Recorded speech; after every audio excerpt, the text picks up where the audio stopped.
Alright, so I got an interesting video for you guys today. So let's see how I'm going to show this because I have it super zoomed in. So anyways, as you can see, there's these little bits of headphone jack and it was stuck in this iPod. Okay, so what I had to do to get the thing out, so the headphone jack is here, or it was here.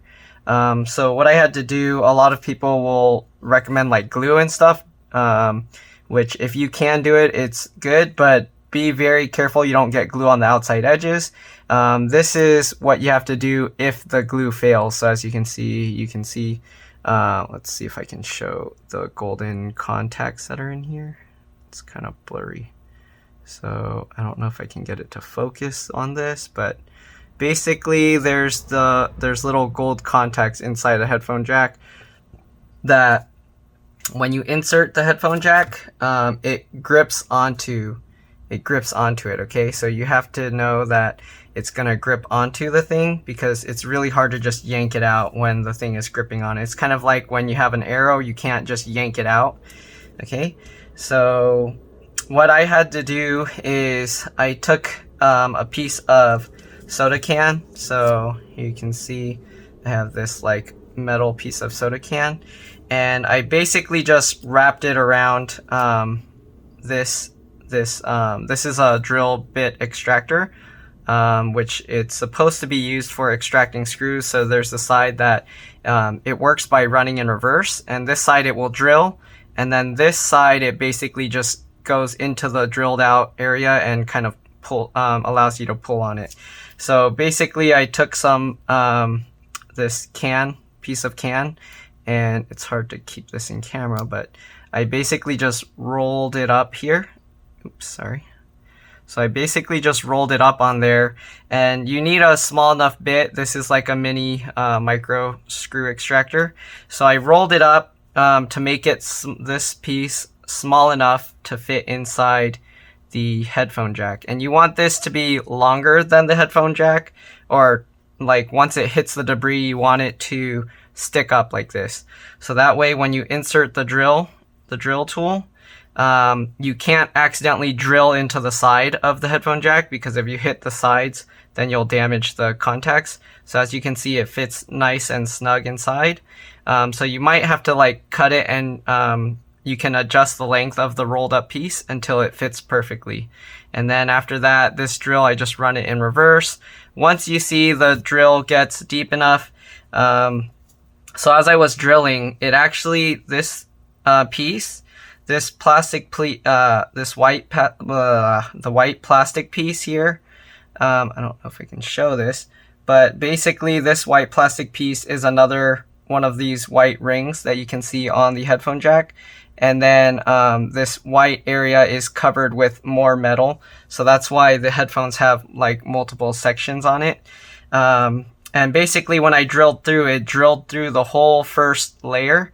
And then as you can see now, this one is hollow. And that's where this drill, so when I drilled it reverse, it made this big hole into the connector. And then when I used the other side, and then you drilled it in, as you can see, if I twist it, it grabs it now. So now it's really hard for me to pull this separate from this thing. And that's what you need here. So that's why you need this reverse screw.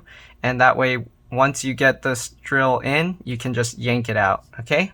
So that's the trick I used to get out this thing. I probably could have done it with the glue trick, but because the customer already tried it and glued the thing all the way into the side edges of here, like it was actually filled with glue, I had to drill all that glue out and drill the thing out. So yeah, so basically I figured out to make a little shim.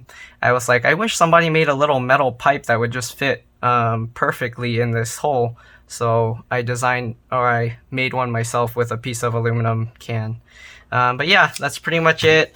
I'm not sure how many people this will help with their devices, because it's pretty rare that people will break off their headphone jacks inside. And if they do, I don't know if they're going to be willing to go out and buy like one of these. This is a special set. So here you can see it's this thing made in the USA. I can't tell which way I'm doing it, but yeah. So that's what this is. I don't know if it has the model number or anything, but I bought this on Amazon. I use it for computer stuff. Oh, here we go. So it's called Alden Micro Grab It. Okay, so that's what I use to remove it. So again, hopefully this will help some people. You do have to make this thing pretty good, solidly fit. I don't know how, let me see if I can get a exact size of how big this metal piece is. It varies depending on how far in the thing is, because if I stick this metal piece in the headphone jack now, it'll fall too deep. So let me unroll this. So if I can unroll it, it's stuck. I accidentally bent it over on itself. Use a pin. Okay, so here we go. Oops, I tore it. I'm trying to unroll it so you can kind of get an idea of how long this piece of metal is. So this, as you can tell from the blue, it's actually a Pepsi can. So the length I used is very close to the length of the plastic part of a thumbtack, maybe a tiny bit longer. So if you needed to make something similar, just know that that's the approximate length that you will need. Yeah, and I think that's pretty much it. So hopefully this video helped. Again, this is probably going to be not too helpful for a lot of people, but for some people that are desperate, then you can give it a shot. All right, hopefully this video was useful. If it was, like and subscribe, help other people find my video, and thank you for watching. Bye.